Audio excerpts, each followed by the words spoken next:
Welcome to an introduction to the community-wide pyramid model implementation pilot. This short video is intended to be a primer for educators, professionals who support educators, and families living in the Northeast corner. My name is Rachel Venata, and I am on the Parent, Infant, Early Childhood, or PEAK team at the UConn School of Social Work's Innovations Institute. The work of this presentation and of pyramid model implementation in Connecticut happens through funding support from the Connecticut Office of Early Childhood and in collaboration with the Connecticut Pyramid Model Partnership, which is the state's pyramid model leadership team. There's a wide range of pyramid model activities taking place throughout Connecticut. This includes having a statewide pyramid model leadership team, efforts to align the pyramid model and other Office of Early Childhood initiatives, the development of a statewide network of pyramid model trainers and coaches, a cohort of implementation sites in childcare centers and family childcare homes, a cohort of Latino families serving Spanish-speaking providers and coaches, the launch of Positive Solutions for Families, which is a structured group for families to learn how to use pyramid model practices at home, and the pilot of the state's first community-wide implementation effort. You can learn more about this statewide pyramid model activities in the Introduction to the Pyramid Model video, which is linked below. But the goal of this video is to introduce you to the community-wide pilot that is taking place in the Northeast corner with a specific focus on the towns of Brooklyn, Canterbury, Killingly, Plainfield, Putnam, Sterling, and Thompson. We're calling this community-wide pilot Pyramid for All.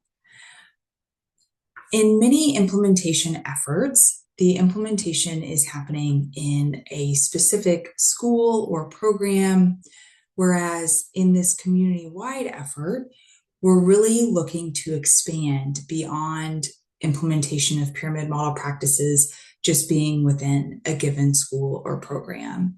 And so this really offers a great opportunity to develop and share a range of materials that are geared towards families, towards educators, early interventionists, home visitors, children's librarians, pediatricians, really anyone who is involved in the life of young children.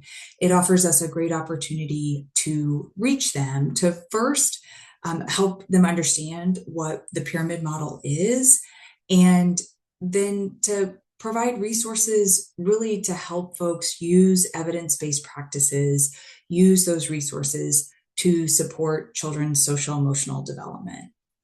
And the hope is that over time, it really becomes the language and the practice of the community.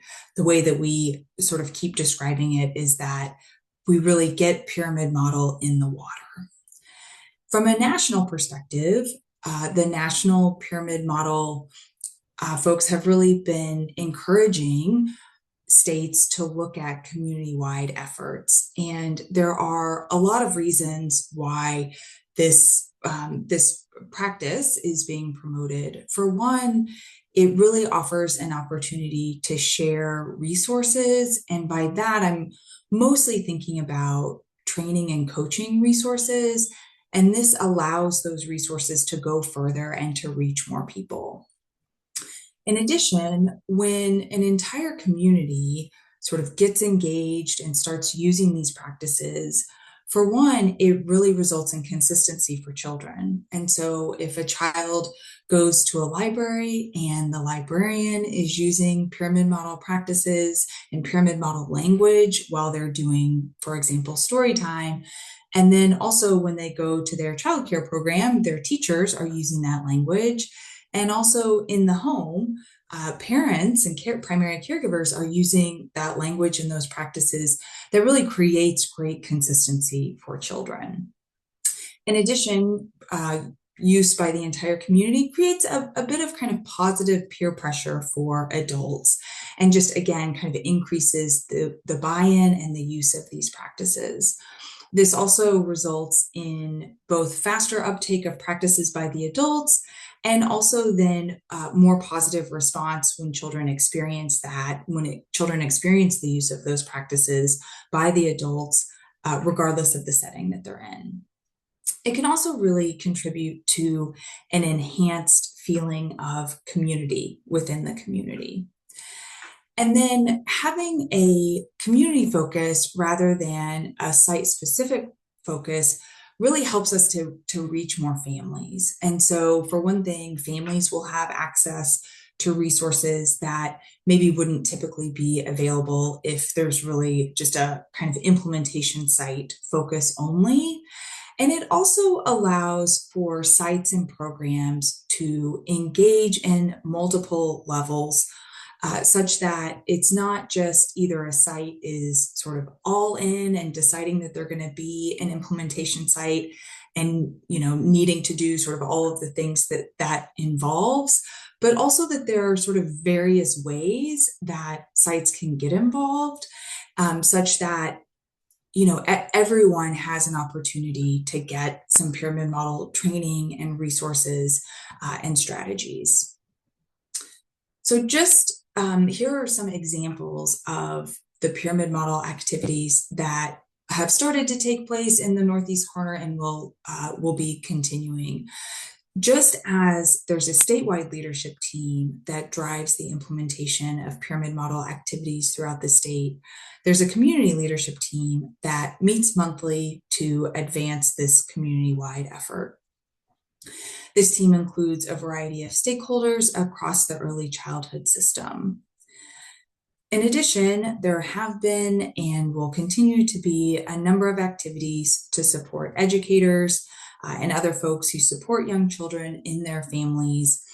And this includes a kickoff event where social emotional resources were shared, Tier 1 training for childcare educators, and full pyramid model training for family childcare educators. There's also going to be Positive Solutions for Families facilitator training. And as a reminder, Positive Solutions for Families is a structured family group where pyramid model strategies are shown to families how they can use these in the home. So we will be training facilitators so that they will be able to offer these groups in the community. There will also be classroom coaching provided for educators who participate in pyramid model training. Families also attended the kickoff event and received a number of resources related to supporting social emotional development through that event. There are also have been and will continue to be library events. In each of the libraries in the 7 towns in the Northeast corner, there is a Tucker the Turtle kit that families can check out and take home and use at home. Tucker the Turtle is sort of like the pyramid model unofficial mascot. And the kit includes a social story, really about kind of problem solving and when there's a challenge, how Tucker the Turtle can go inside and sort of take a moment and think, and then when he's ready and sort of more regulated, can come out and come up with a solution to the problem. So those are available for families to check out. Once the PSF facilitator training has taken place, there will be PSF groups that are offered in the community. There are also going to be a series of webinars on using pyramid model practices in the home. And finally, there will be resources distributed through family resource centers at community events, etc. And so things like book nooks, and one-page handouts that really make some of these strategies to support social emotional development concrete and hopefully very easy to use for families.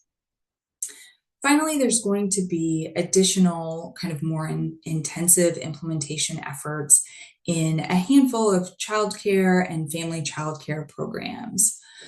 Goodyear Early Childhood Center in Killingly started as an implementation site many years ago when implementation sites got off the ground in Connecticut. And they've really maintained strong pyramid model implementation for several years. They've since expanded their implementation into Killingly Central School as well. And so they've really been identified as a hub for our efforts around implementation sites. And they're able to offer really excellent insights about the benefits of sustained implementation, as well as really what has been required to have successful implementation. Our goals are that over time, we'll have a cohort of educators, and again, including both in childcare programs and in family childcare programs, who have participated in a range of pyramid model trainings. We will launch Positive Solutions for Families, and so again, that'll include having facilitators trained and being able to offer at least one PSF group within the community by December of 2026. There will be resources related to social emotional development and positive behavior available throughout the community, at the libraries, at back to school events, at family resource centers, through webinars, and that a few programs will have decided that they do want to pursue some deeper pyramid model implementation. And so that would include ensuring that their teachers have completed all of pyramid model training. There will be classroom coaching to really provide that individual support in the classroom, and the development of a program-wide leadership team within that program to really support some program-wide changes. We hope that you'll join us in some of these activities. Below, there will be a number of links where you can register to receive the monthly Pyramid Model newsletter, which is really the best place to get current information about what's going on with Pyramid Model in Connecticut. You will be linked to a playlist of Pyramid Model practice webinars and Pyramid Model at Home webinar recordings, and also encourage you to visit your local library and check out Tucker the Turtle, and meet Pyramid Model that way. We would love to hear from you. Please do not hesitate to email us anytime. We can be reached at piec@uconn.edu, and we look forward to seeing you soon.